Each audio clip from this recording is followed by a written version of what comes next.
Hello, my name is Dr. Amy Geneva, and my colleague Kristen Brooks is on camera today. Today's date is Saturday, January 25th, 2020, and I'm interviewing Kulwant Deepak for the first time. The interview date and the location is being taken place in Walnut Creek, California in the United States of America, and it's being conducted on behalf of the 1947 Partition Archive. If you can please state your full name for the camera. Your full name? Later. Your full name for the camera. Kulwant Deepak. And what is your date of birth? 30th October 1933. And are you known by any nicknames? Kanta. And what is your father's name? Ishar Singh. And your mother's name? Mayavanti. And where's your place of birth? In Gujar Khan, Tehsil and District Rawalpindi. And what was your name at birth? Has it changed from what it is today? Your name of birth, when you were born, it was assigned as Kulwant, correct? Yeah. Signed as Kanta, then they changed my name, Kulwant. And after marriage, Deepak. And how far back does your father's history go on his side that you can recall in terms of aunts, uncles, grandparents? And do you know the origins of your father's last name? Singh. Okay. And do you remember any special tales that have been passed down from your father's family to you? Any special stories?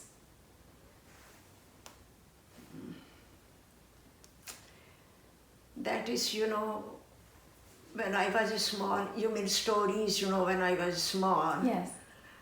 And I used to live in Gujar Khan with my brothers and sister, all that. And then there is a school of fifth class. So then I moved to Rawalpindi to stay with my brother to get the further education. Nice.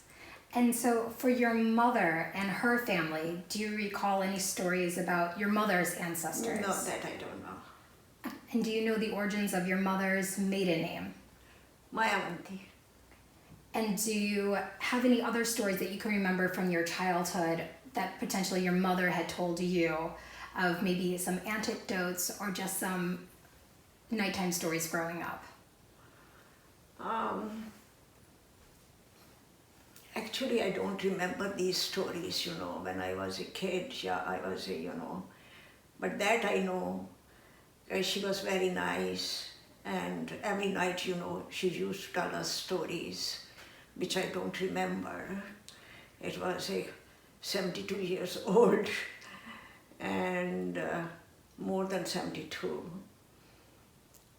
And that I know that all the time, study, pado, play, and we used to play, the guitars, balls, small balls, and play, and like this. That I remember. Nice. Otherwise, nothing else. And so what are some of your favorite childhood memories that you have growing up as a small child? I don't remember. Did you ever do horseback riding or work in the fields or shepherds herding? Because at that time, it was very scary to go, send the girl out, play. Just we used to play at home or go to school. Or, my father or brother, they used to leave me in the school and come back to take me like this, It was very scary. Yes. And if you can recall any about your parents, where they grew up, do you know what city or town, village that they were from originally? Your family, where your parents were from? Mm-hmm. From Gujar Khan. Okay, fantastic. And we're going to talk now just a little bit about your personal family life. So growing up, how many individuals lived within your household? So how many people were under one roof? We are 8 brothers and sisters. So one got married, I don't know when she got married, And we used to live all together. Then slowly, one is getting married, one is like this, It happens, in the family. And what were the roles of those members in the household? So your mother or your father, what were their occupations? What was their work? We have a shop, and this, the grind the wheat, that we have a machine. And so you understand, I think. Yes. And so what did you all do for fun together as a household? We just play with brothers and sisters and fighting and this and that, we used to do. And if you were going to describe kind of your typical day as a child when you were 10 years old, how would you describe it kind of from start to finish in a few sentences? So how you began your day and how you ended it when you were a child. Get up in the morning, having our breakfast, spend time with the friends, play, like this, the whole day. Spend reading, study. Nice. And what languages did you speak before the partition? Punjabi. And do you remember any type of poetry, songs, or stories in the language of your homeland? Yeah. And is there one that you can recall for us at this moment, or is there a favorite poem or a song or a story? Because at that time there was no radio, no television, no telephone, nothing. We just saw whatever my mother sings, we used follow her. That's it. That was the fun. Nice. And did she have any special songs for special occasions, or was there always music and singing around in your family? Yeah, on the marriage, we used to sing Punjabi songs, folk songs. But I was small, at that time. And so do you remember some of these activities that have changed from when you were younger, when you said that you were playing with your siblings or you were playing outside? As you got older, within your early teen years, how did those activities change? Nothing was there. The same, I told you it were very scary. Most of the time we used to stay at home,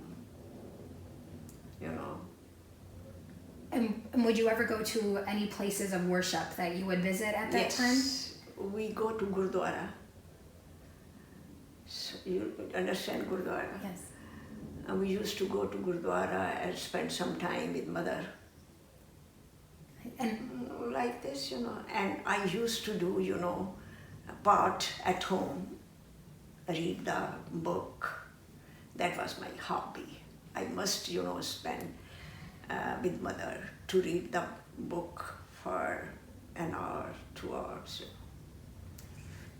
And so can you describe some of that with the reading? Is there a favorite book that you can remember, or something that you read that carried with you as an adult that you can remember, or is it so long ago? Okay. And so you mentioned about weddings and songs. Do you recall ever going to a wedding as a child, or some of those memories of what that wedding was like, the ceremony?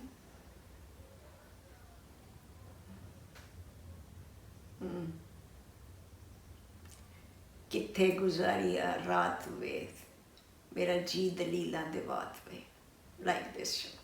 Yes. And are there some of the holidays that you remember as a child celebrating too? Or are there any of your favorite holidays and occasions?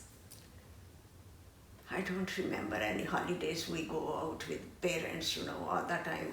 At that time there was no fashion to go out and spend the holidays. Just staying at home. We are 8 brothers and sisters. Mother was looking after us. So at that time, no fashion, And so, did you have any extended family on your mother or your father's side that ever came to visit you when you were younger? My mother's side, nobody was there. Only one, my aunt, mother's sister. She used to come sometimes. She was living little far away. And father's side, We don't have, he was alone. And do you remember any things that you did in particular that was special when your relatives did come to visit you during those times? Well, she was staying, my aunt, she was staying at home and just make fun and giving us love like this, you know. I'm talking about 86 years old. It was nothing at that time, you know. Yeah. And so what was the kind of things that you would also do? Did you ever work in any kind of performances or plays, or did you play an instrument as a child, or was it mostly, like you said, reading? No instrument. Just sometimes harmonium. That's it. And do you remember any special toys that you had as a child growing up? At that day, there was no toy. Really. And is there anything that you had heard in terms of stories or myths as a child? So I know it's a large transition from thinking about toys, but also thinking just about like stories or some more memories that you may have had.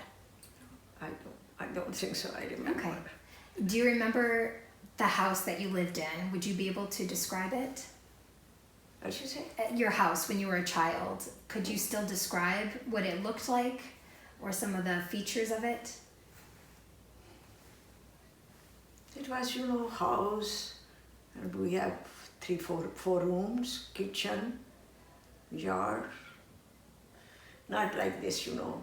It was just close the house. When you enter, there was a small exit to come in. Like this at that time, you know. And who typically did the cooking within your household? My mom. And what would she cook usually?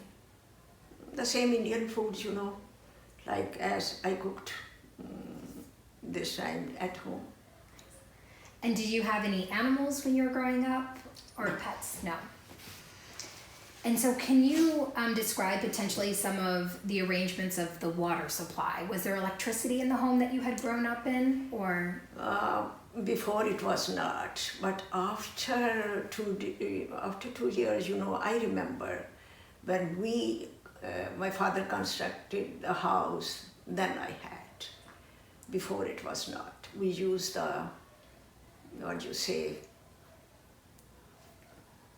lamps. And when you would walk outside of the house, did you ever see any mountains or forests, or what would you see when you walked out that door? In your vision, what would be out there? Actually, when we come out, all the houses, small lanes, and all the construction, you know, but the park and other things far away. Okay.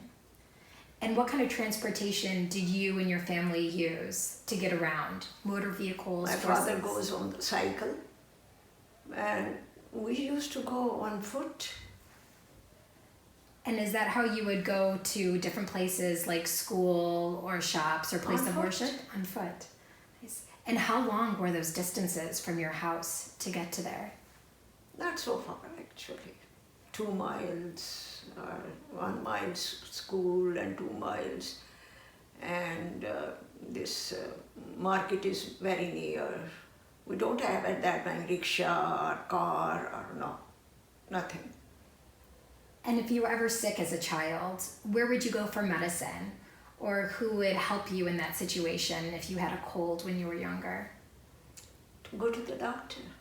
Hospital, I think very small hospital it was there, but mostly we used to go to the doctor, private doctor. Okay. But at that time we were healthy. My father, mother, I never saw that my father is taking any medicine or any painkiller or any vitamins. No, not my mother.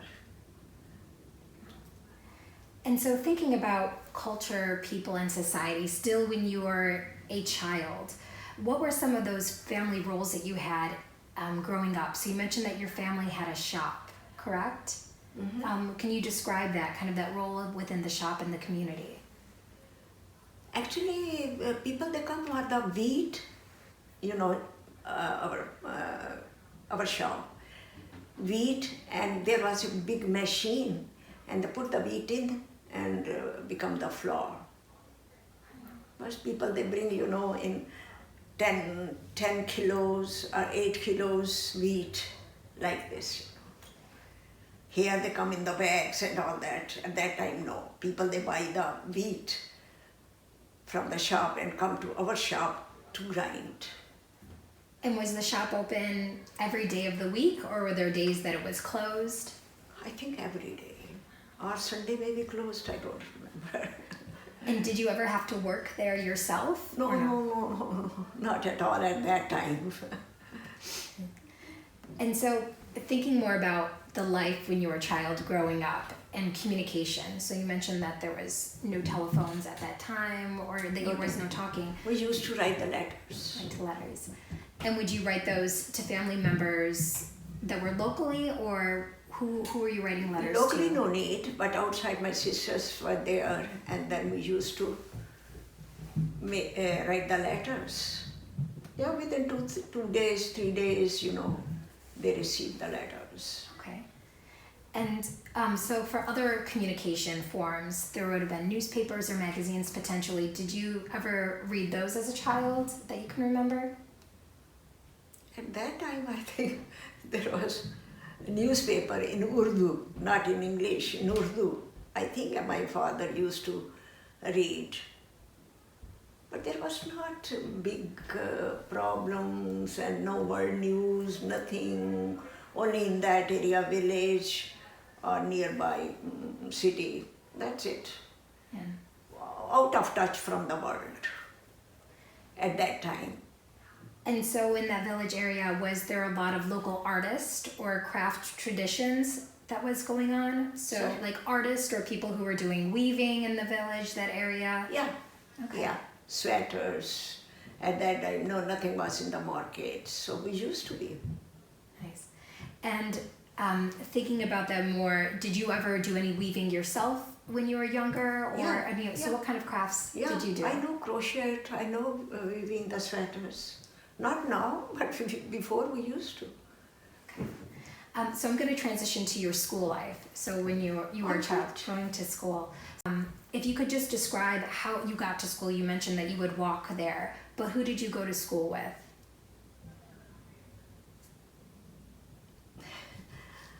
I used to go, or my brother used to drop me there, and sometimes all the girls go in groups.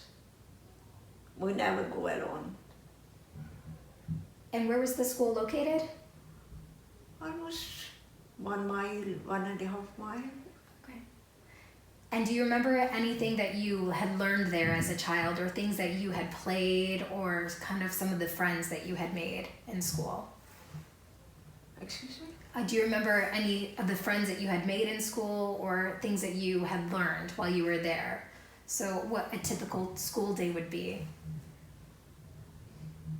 I don't remember. It was closed school, not like the park or something. No, it was gated. And we used to go once in, then come out, and when the school become used off. So it was like this. There was a small backyard. We used to play over there. And I remember three guys, they come to give us little bit food. We used to give money and get the food. Nice. 3 guys, but that's it. And were your class sizes large in the classroom? Was it mixed co-ed boys and girls, or were there just females in your class? Only girls. Only girls. And is there a favorite teacher that you can remember? Teacher? Mm-hmm. Ladies? No men. No man. And so when you were there, what was your favorite subject to learn at school? All subjects were favorite at that time, we have to pass them. Yeah. History, geography, English, and arithmetic, like this, all subjects. Okay. And so when you had been at school as a child, did you ever think about the future and things that you wanted to do since you liked all At subjects? that time, no idea at all what we are doing and what we have to do. Nothing. Because now media is there and all the kids, they know what to do and what is their future. But at that time, nothing. Just we have to study. That's it. And was it every day, or the system, was it like Monday through Friday, or how often did you have to go to school? Saturday half day and Sunday close. Okay. And what would you do on those days off when you weren't at school? We have to, wash our hair and little bit other help my mom. Like this, nothing else. Okay. And so transitioning out of school, kind of a stark transition, but during that time thinking about the politics and the political climate when you were a child, did you know anybody involved in politics?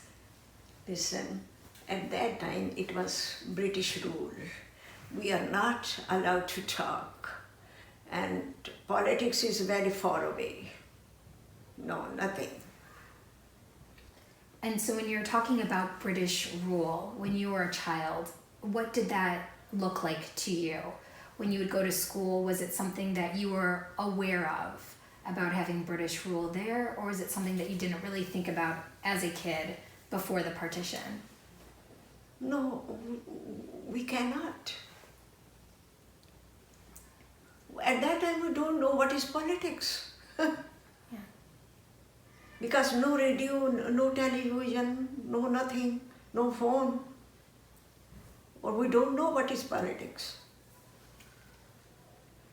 And so in 1947, when the partition did happen, could you describe if you had moved before the partition or after? If you can kind of take us back to that year and some of your earlier memories. We moved before the partition. In in June 47, we moved from there because it was a rumor that this area or these cities are going to be a Pakistan.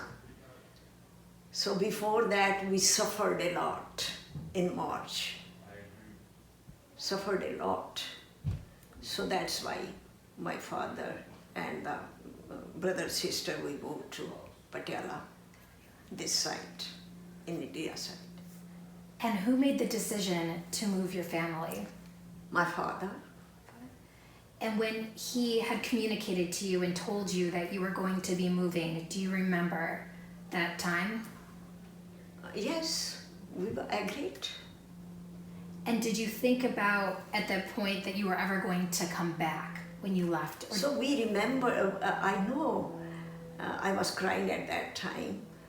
We are going, out of Rawalpindi. And, but I told my friends, Muslim friends and all that, after partition, we are coming back. So unlucky, we didn't return. And what was your age at the partition? I was 13 and a half. And do you remember when the partition did occur, what you had been thinking, where you were when you heard that news? When we heard that news, in 14th of August 1947, so it was okay. So we were happy. And so when you had made the move before the partition, what were some of the things that you had taken with you? What did you take with you when you moved? So a little bit, not much. Because in March, there was a big mob come in March, there was a festival, Holi, Holi, colorful, The mob, around 8,000-9,000 people, we were looking on the roof of the house with mishals, with mishal, fires. And Allahu Akbar, Allahu Akbar. So no, we scared, they will come and kill us. But unluckily where we were living, that area was Hindu and Sikhs. So maybe they are scaring and they don't come to that area. So, but it was very scary, very scary.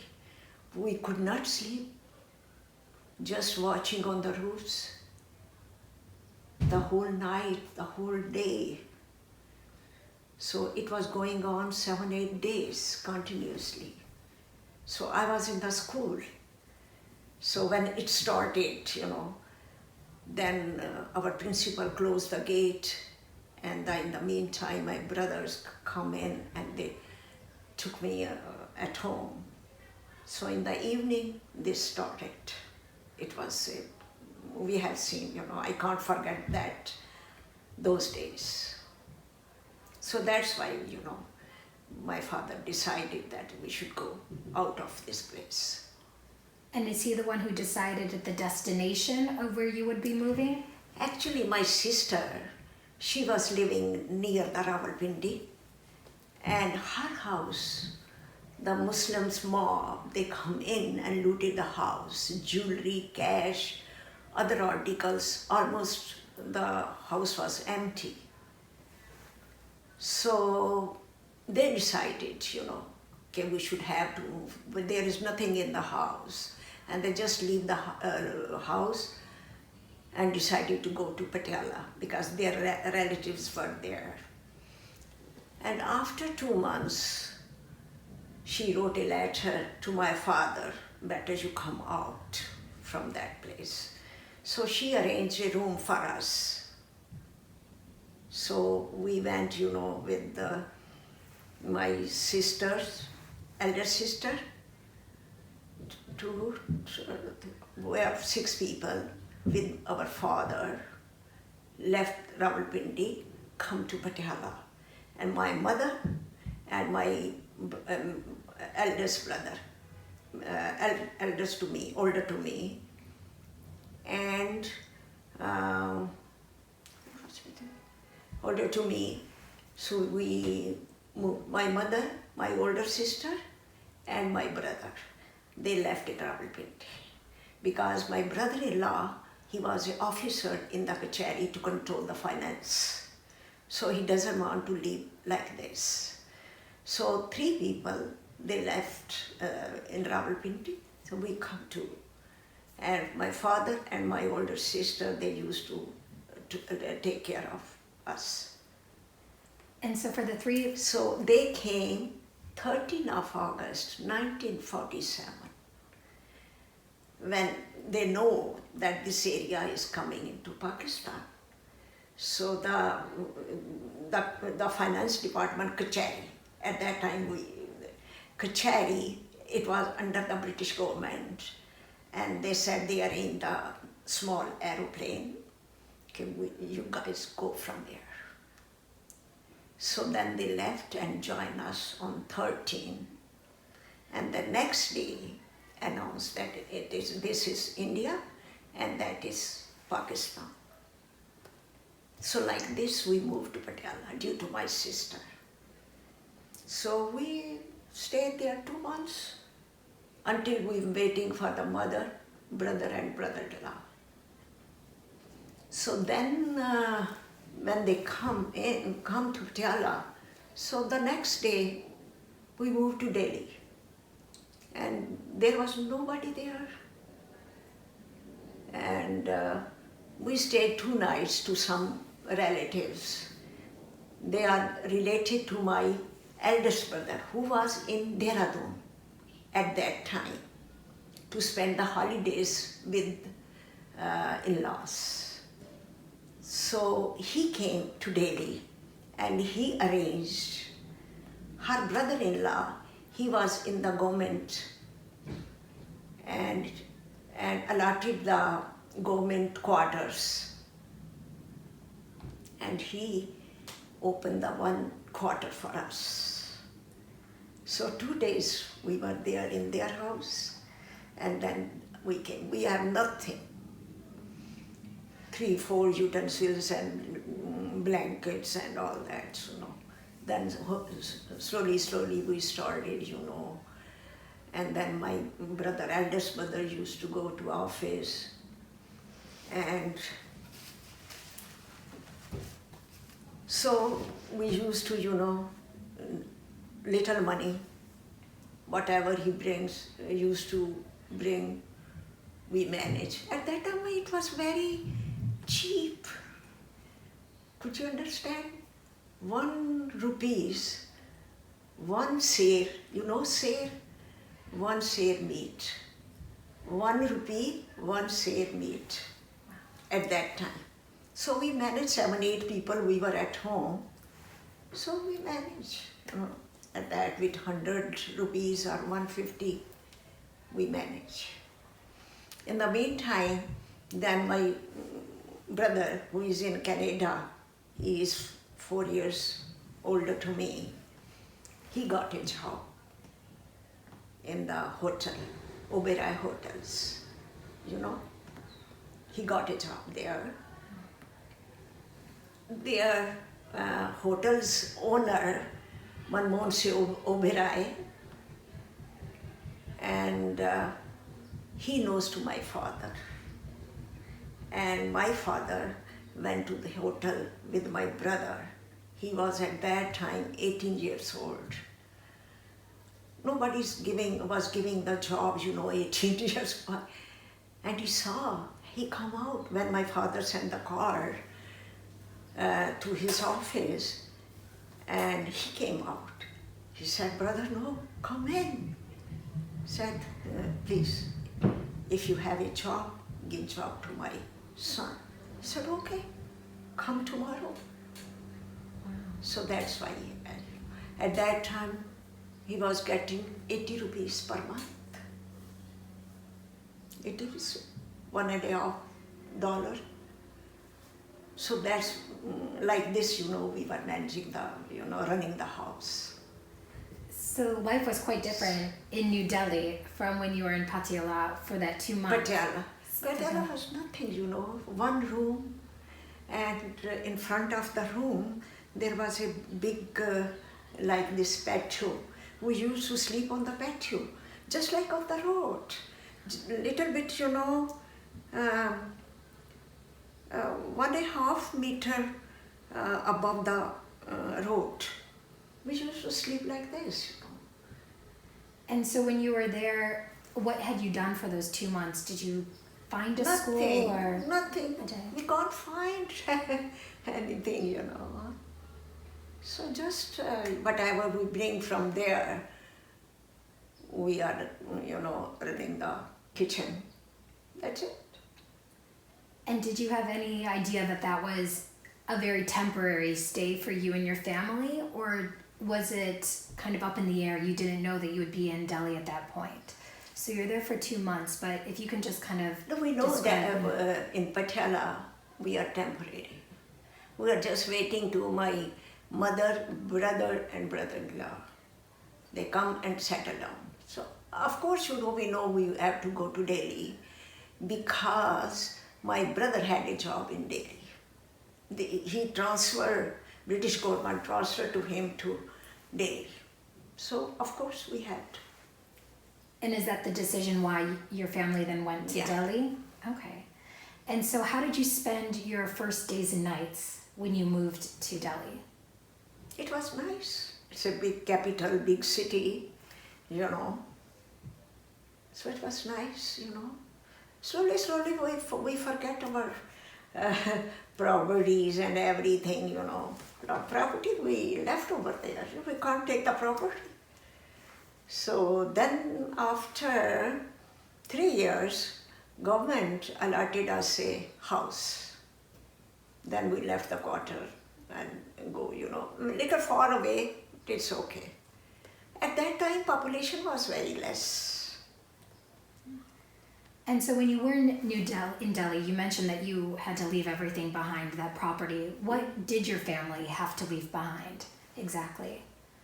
So they had to leave their business and their home. We left everything there. We can't take machines and everything, whatever we have, cash and jewelry, we bring. But the people who came, after the partition, 2 or 3 days, they couldn't. On the way, people they looted, killing, and the trains were coming, killing, like this, And the girls, some, they become Muslims, and still I remember, my cousin's wife, she was very good looking, and they took her away. That I know. But lot of ladies like this, they took Muslims people, at that time. They were cruel, killing, it was. And what were some of the ways that you could protect yourself? Sorry? What were some ways that you could protect yourself at that time when it was dangerous? That's why we come early. That's why, my father said my daughters are there, so we had to go. One of my sister, she used to live in Karachi. And her husband sent to Rawalpindi.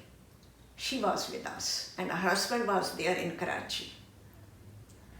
And he also, 1 or 2 days before the partition, come to Delhi.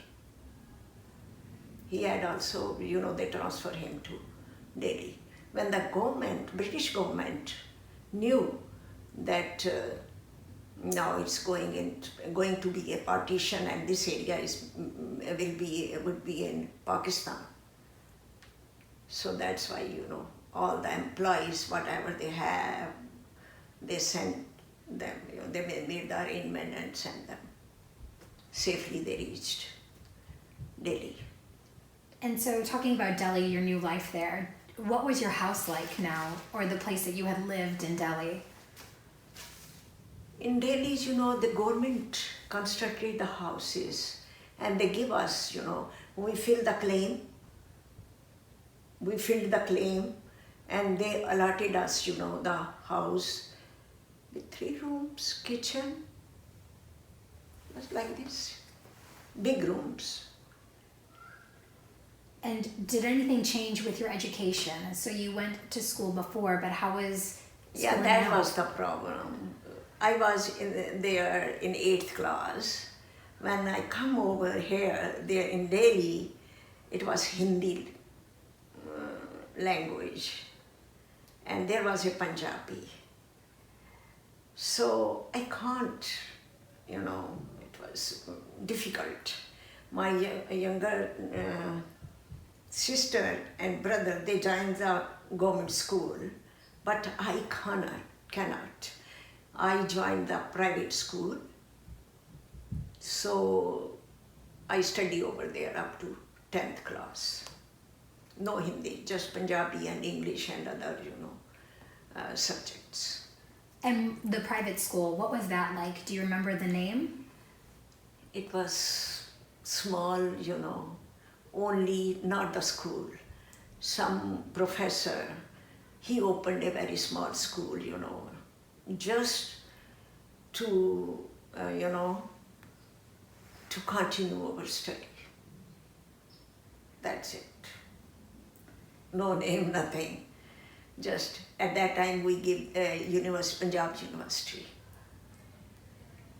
And were the classrooms small? Was it? Small, it was, fee was 10 rupees. We can't afford, nobody can afford at that time, It's a big money, 10 rupees. So he said, okay, I will charge, he knows my brother, he said, okay, I will charge 8 rupees from you. So then I joined, So like this I studied, because the government made the arrangement, the students, the kids who came from Pakistan, they should continue to study. This was happened for 5 years. After that, regular schools. And were you studying every kind of subject, or were there All specific... subjects, whatever, in the 9th class and 10th class. Okay. And did you like going to school there in the Yes, private of course. school?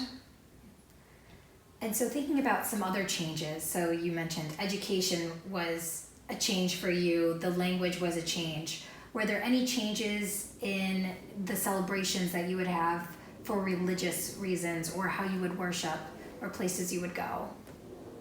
Your worship, we used to Gurdwara. At that time, Gurdwara was far away, Bangla Sahib. So we used to go by bus.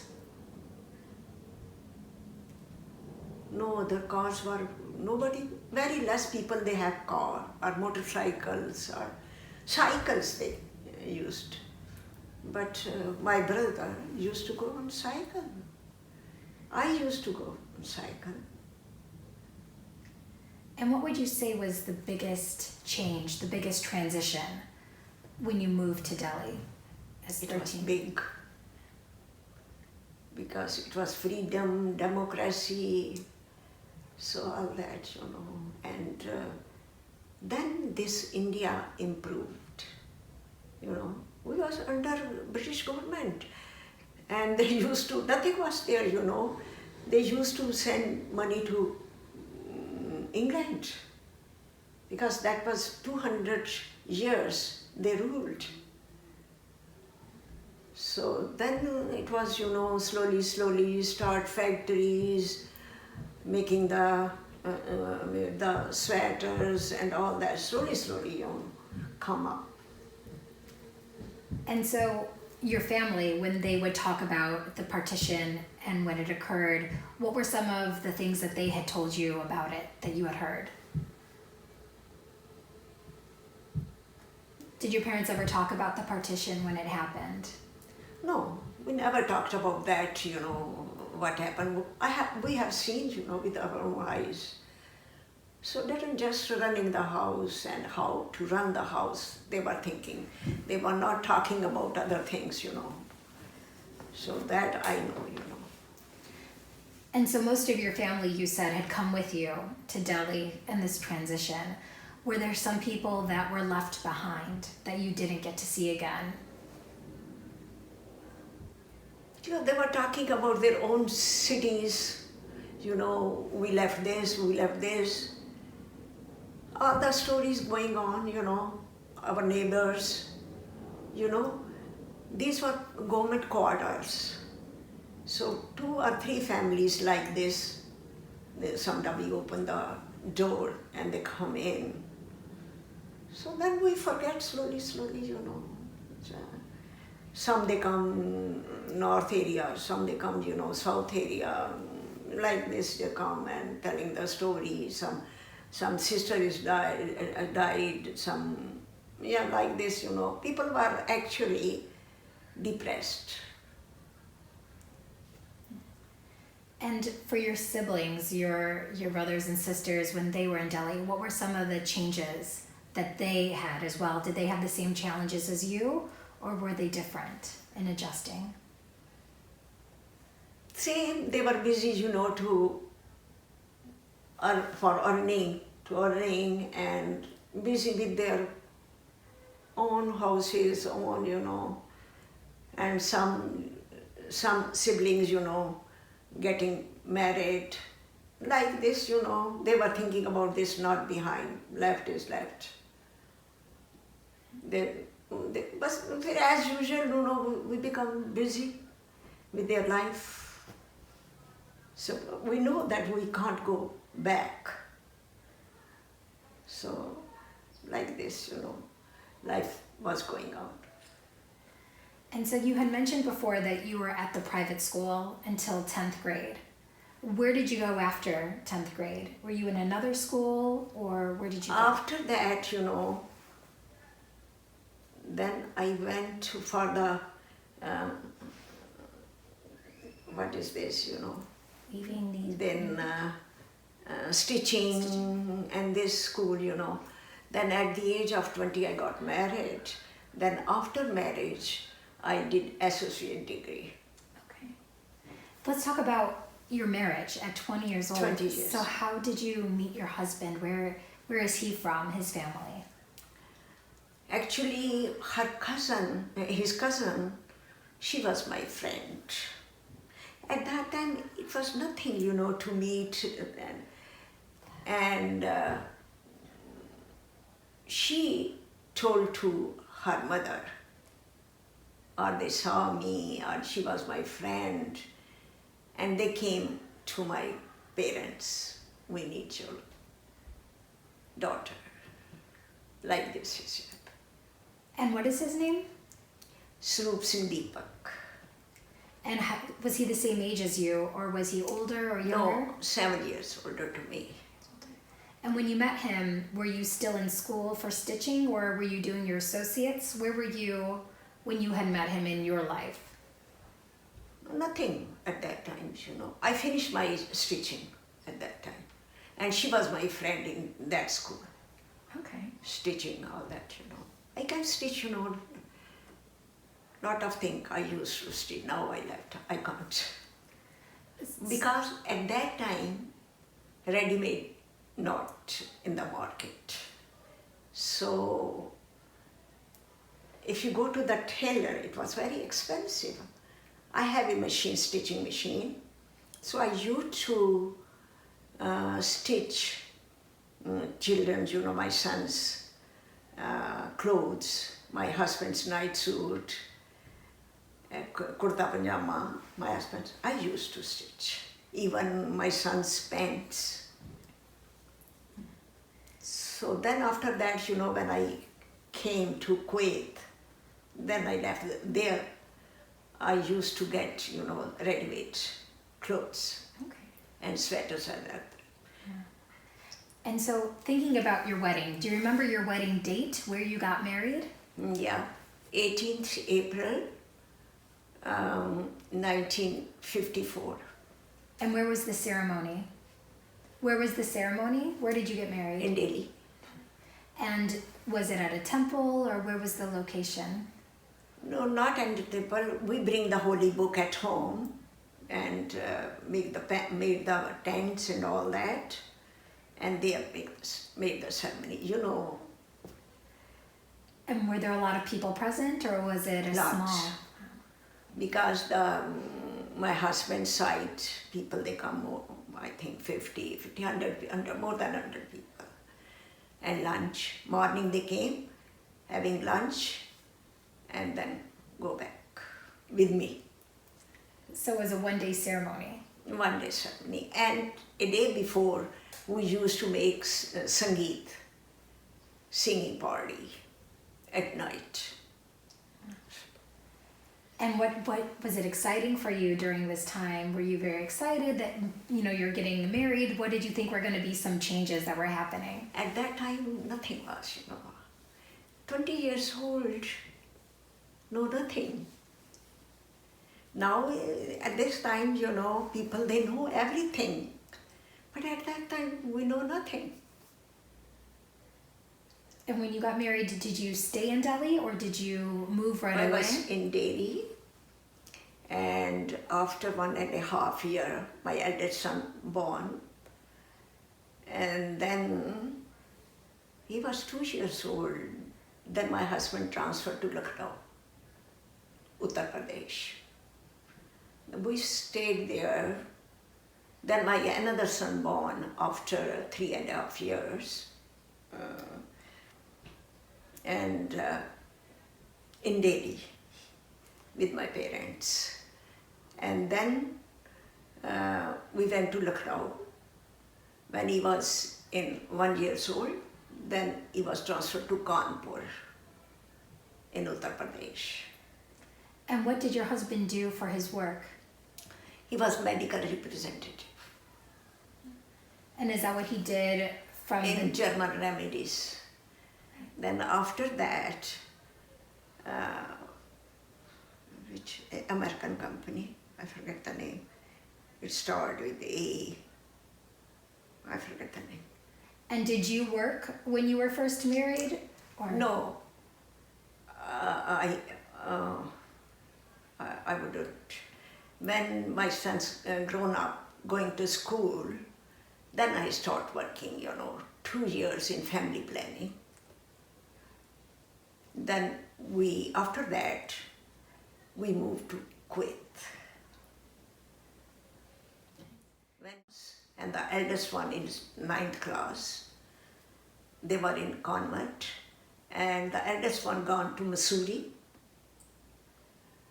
And the younger one I took to Kuwait with me. Like this is the life. Then 19 years we were in Kuwait. Then after Kuwait, we come over here. To the United Because States. my sons, they came in 78, both, for study. So the younger one got a green card, then he called us here. And do you In have 87, December 87. Do you only have 2 sons? 2 sons. And what are their names? One is Jess, the eldest one, and the younger one is Pawan. And so when you came in the 80s, well, where did you come in the United States? Where were you, on the East Coast, the West Coast? Did you come to No, we California? came in, actually my younger son was in Minneapolis. He was a desk manager in a hotel. He called us there. But then he applied here in Fremont Holiday Inn. So we were there in 3 months. It was very cold, snow. So by chance he got a job here in Fremont, not Fremont. We lived in Fremont, but belonging to which city? Near to Fremont, I forget the name. He got a job there. Very, I think 10-15 minutes next to Fremont, in between San Jose and Fremont. Okay. I forget some. And so when you made that transition coming to the United States, what were some of the challenges or the excitement that was, coming from one country to another? Because Kuwait, we couldn't live. We were temporary. So long, your visa is valid. That visa we get through Kuwaitis.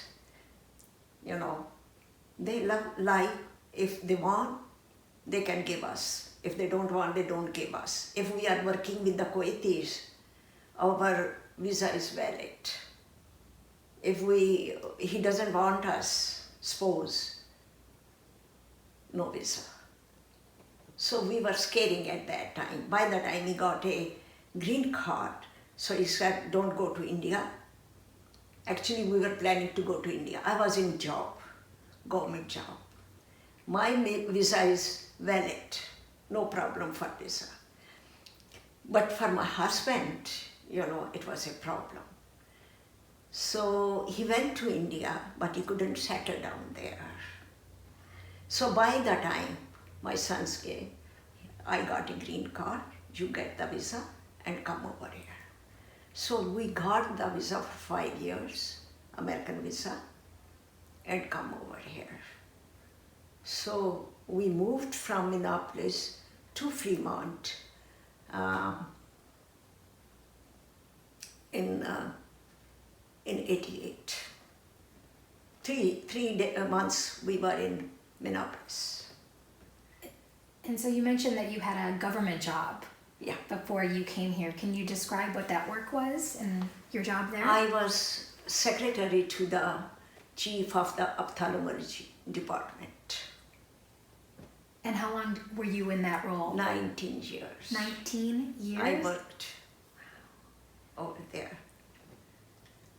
And was it something that you very much enjoyed while you were there Yes. for 19 years? Yes, I enjoyed. Pay was very good.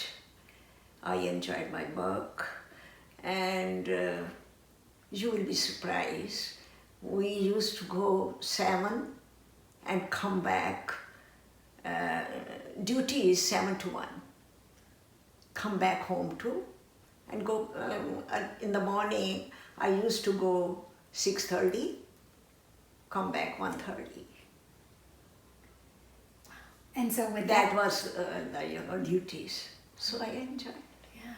And so for that job, you went from family planning then to this in ophthalmology. How did you make that transition? Actually, I used in family planning, that was temporary, just to pass my time, to get the money. So this, then in the meantime, I started, the stenography and the typing in the meantime, side by side. So then I got a job there. Then at that time, the English people, they used to come over there in Kuwait because they were getting very good money. So they need the people, steno or this for typing and all that. You made the medical reports, giving the appointments and all that. So that's why I got a job. And did you have to do anything special before getting that? So you mentioned that you had an associate's degree.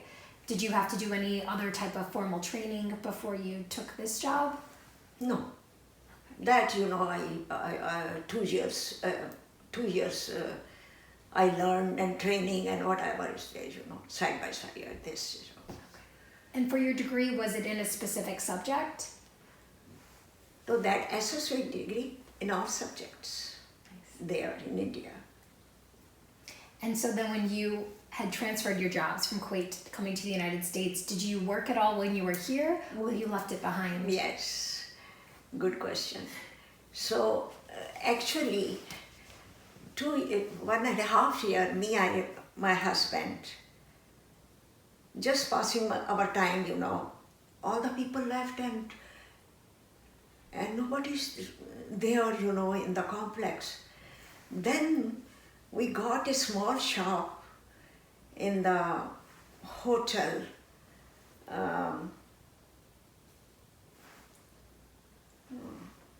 In the hotel, around $15,000. We give, some money and some, side by side, 500, 200 we used to get. Very small shop, gift shop in the hotels. Have you seen, maybe? Yeah.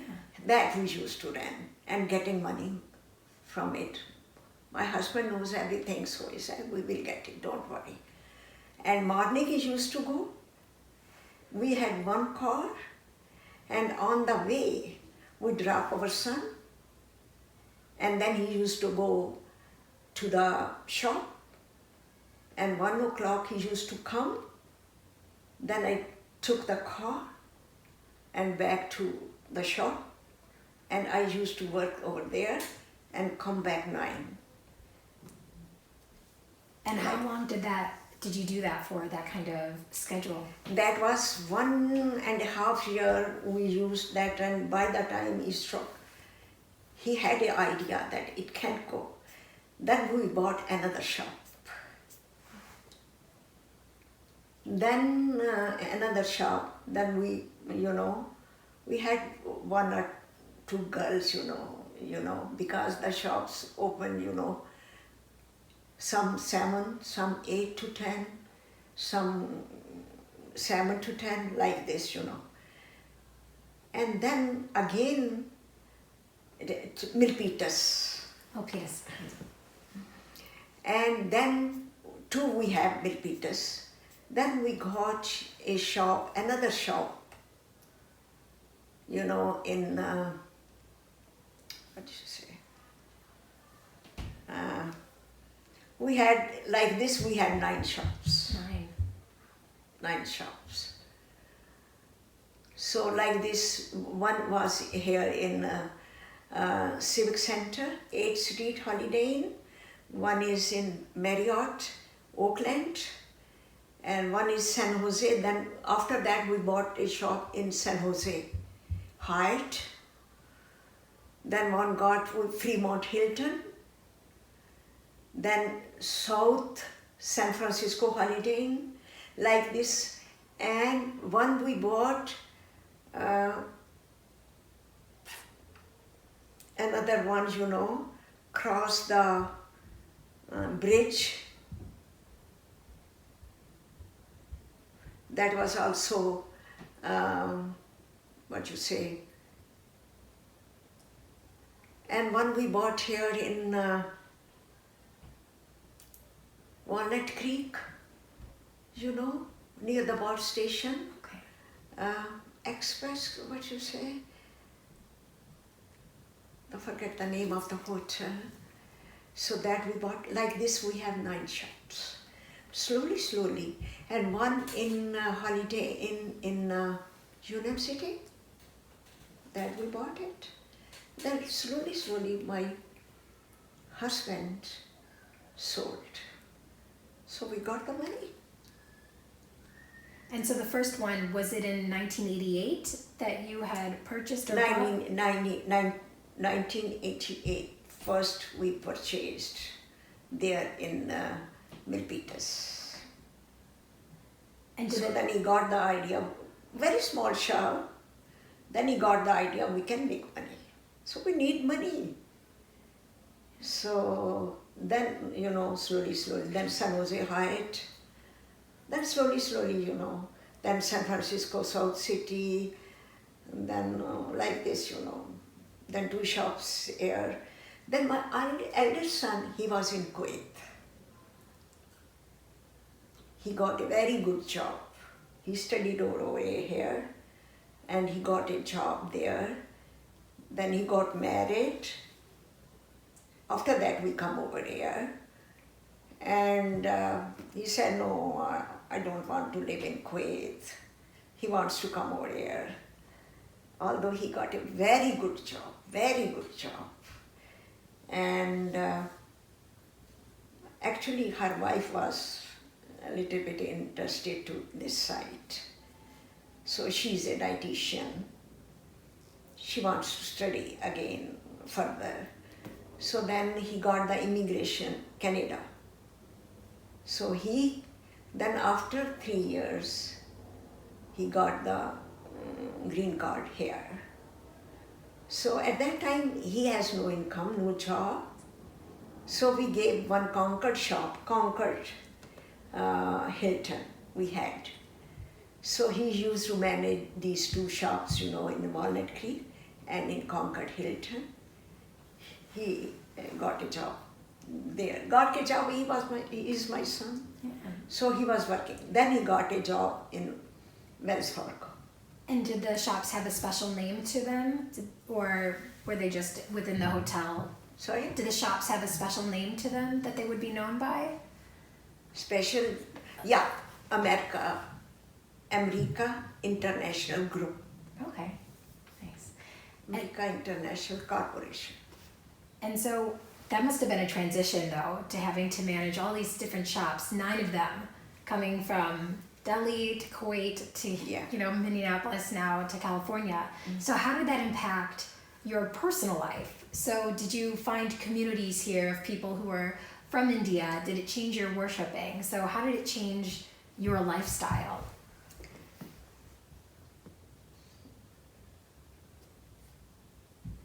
It happens, you know, where they live. Yeah. We have to adopt, you know. We know we have to live over there. So worship, you will find Gurdwara in Hayward, in San Jose, in a lot of places, almost every city have Gurdwaras. So we used to go, no problem at all. But we celebrate Christmas too. Just like we were in Kuwait, we celebrate Eid. Like this, here, we celebrate all the festivals. We know we live there, our own plus their here festivals. Were there any personal challenges for you or cultural shocks when you moved to California, or was it an easy adjustment adapting? Sorry? Was it an easy adjustment for you moving to California, or were there any cultural differences that No, were it was easy. It was easy. Because my sons, they love California. So that's why I never remember India's, 50 years we are come in to America. Out of India, I mean to say, it's 50 years. And so did you ever keep up with the news, what's happening in India while you were in Kuwait and while you were in California? Or did you kind of keep it at a distance, the politics of the country? In Kuwait, actually, no politics. We can't. Because there was Muslim rules and we never talked about India's, that. Just living and making money. Dinars, it's very strong. Yeah. Mm. And so when you had done that move, were you keeping some of your same traditions in terms of the food ways that you were creating? So cooking here, was it kind of the same as what you had done in India? And those traditions, did you keep? Same India. And plus we learned, Arabic food, little bit Arabic food, and here, make the sandwiches, make this, and Chinese too, like this, Yeah. Not like, we have to make the Indian food, no. Make all the foods. And I love. That's amazing. So which is your favorite, you would say? Chinese food, American food, plus Indian food. But we can't take daily, Indian food, so like this going on.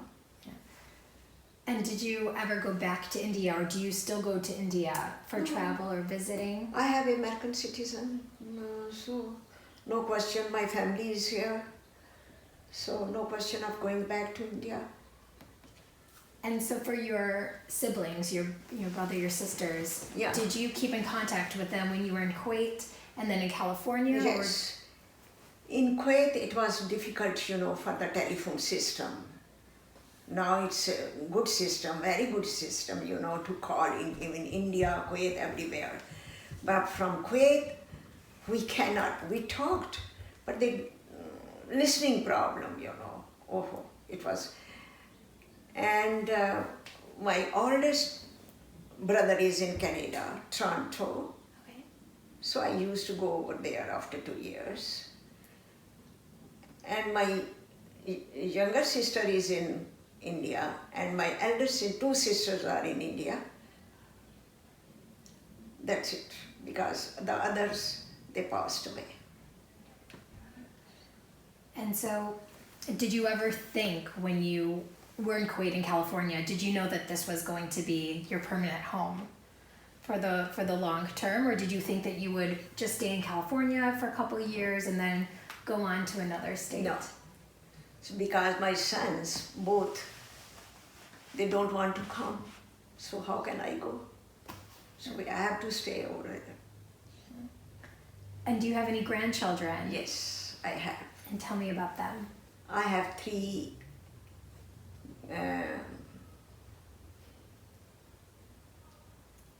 one granddaughter and three boys, Yeah, grandsons. boys. And what are their ages currently? My eldest son's, my grandson, I mean to say, he was 32 years old. And the granddaughter is 27. Okay, nice. And do you get to see them often while you're And here? my younger sons, two sons. One is 24 and one is 22. And do you get to see them often, or are they around this area? Yes, Nice. he's living nearby, but the boy is working in Sacramento and the girl is in Santa Cruz. And I go, twice a year to LA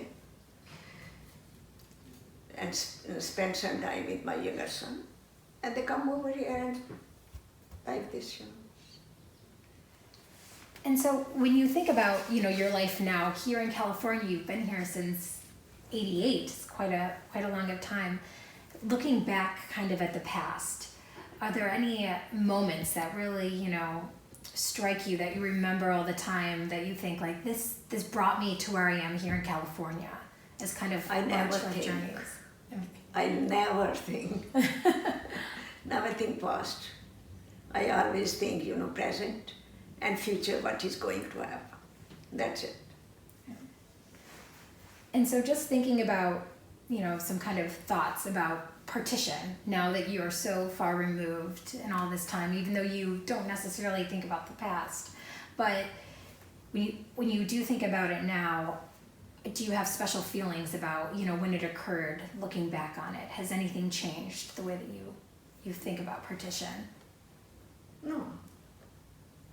Same, with the time, I change myself. I never think, what is happening what happened in the past. I change myself very quickly. Yeah. And so when it comes, to Independence Day, thinking about, August 14th or 15th, does that day still, hold significance for you when it comes around yearly, or it doesn't? Who? No, when August 14th or 15th comes around, that day of independence, thinking about as an anniversary, does it ever come to your mind, or is it just a normal day for you? I just come on the TV and watch. That's it. Yeah. Now it's coming 26, tomorrow is a Republic Day. And I will watch on the TV, that's it. And did you ever think that the governments could have handled things differently looking back? Change of that is a history? different government. That was a British government, it was an Indian government, democracy. So we have to think about this. Now we think about this country. We are citizens now. So as we saw the news, sometimes see the news, Indian news, what is happening, that's it. Mostly, we see what is happening here. Nice. What's going on, because we are living. And so living in California, you mentioned that you're around the Bay Area since you came here. Have you always been in Walnut Creek where you are today? Did you live in Walnut Creek always when you came to California? No, I was in Fremont. 19 years Fremont. Then after my husband passed away, I come near to my son because he's living 6-7 miles away, Concord. So that's why I moved over here. I love this city. Nice.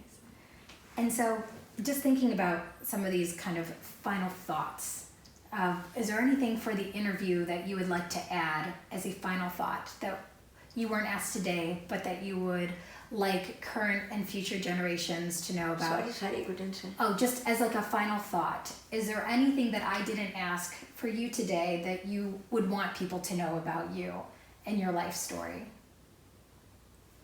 I couldn't understand the question. Is there any message that you would have for current or future generations about your life and things that you've learned to pass on as wisdom?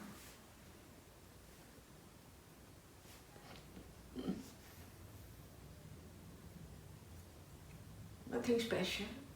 I have friends. I enjoy with my friends. We played card on Tuesday, mahjong. So we have religious 3-4 times a month.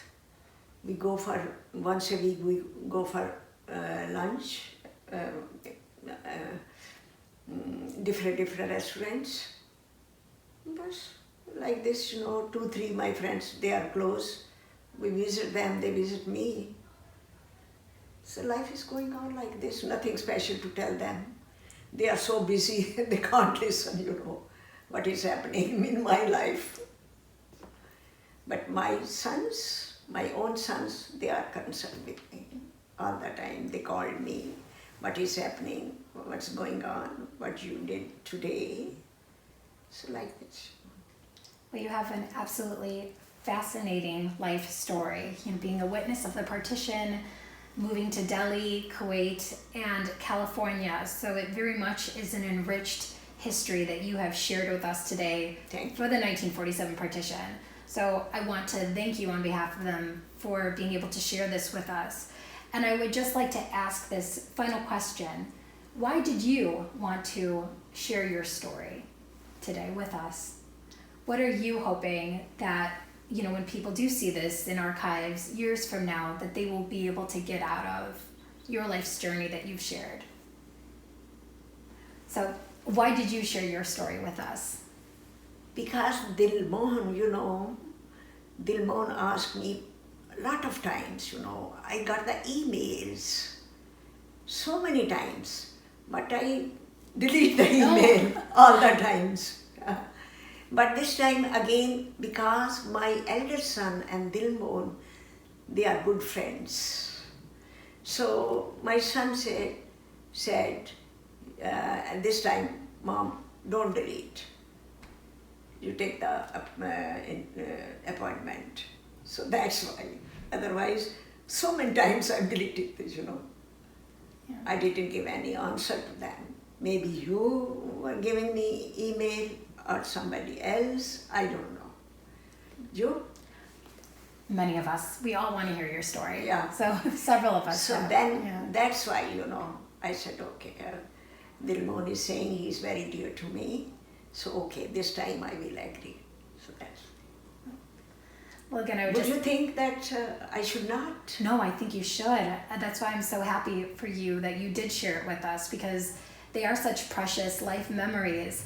And it's always interesting to... Maybe so many times I was wrong, you know, in speaking. Absolutely not. No. I'm going to conclude this, but I just wanted to thank you because you have given us so much by sharing this story with us. That's enriched us in terms of cultural memories, historical, and your personal. And it really is such a valid part of the archives, not just for current, but also future generations. So yeah. I just want to thank you again for taking this time. And I hope that your story, you know, is shared widely. So thank you very much. Thank you very much. Thanks for the visit. Thank you. No, thank you. Village completely killed the people. Yeah. The whole villagers, by chance they were in Rawalpindi. And her village, people, all they killed. And some ladies, they put themselves in the well. I didn't tell you this story. I forgot. Do you want to tell me more about it now? Yeah, I can. Tell me more about it now. Huh? About that story about her. And this is my father-in-law.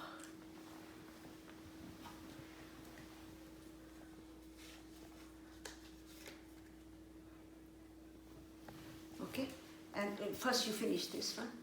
And this is my parents.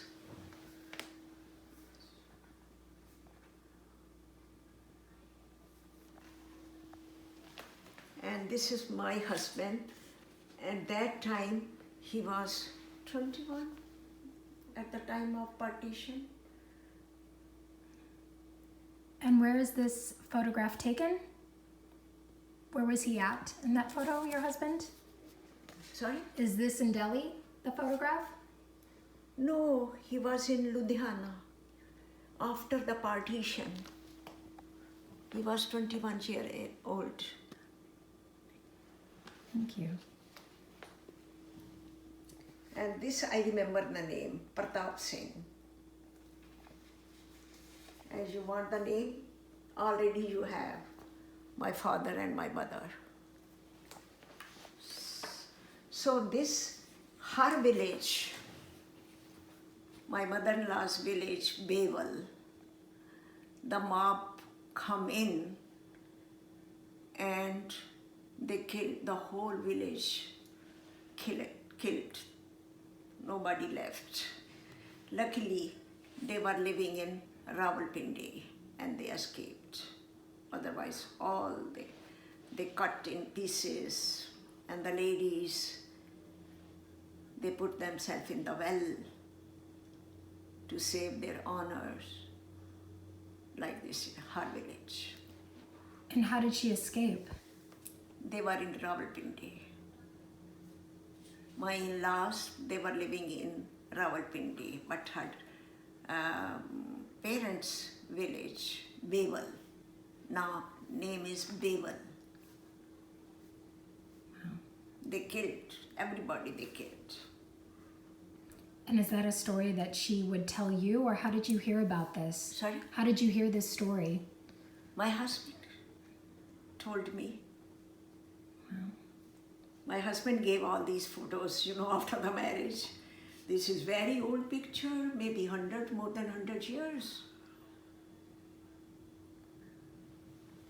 And he saved and I saved in my family's album.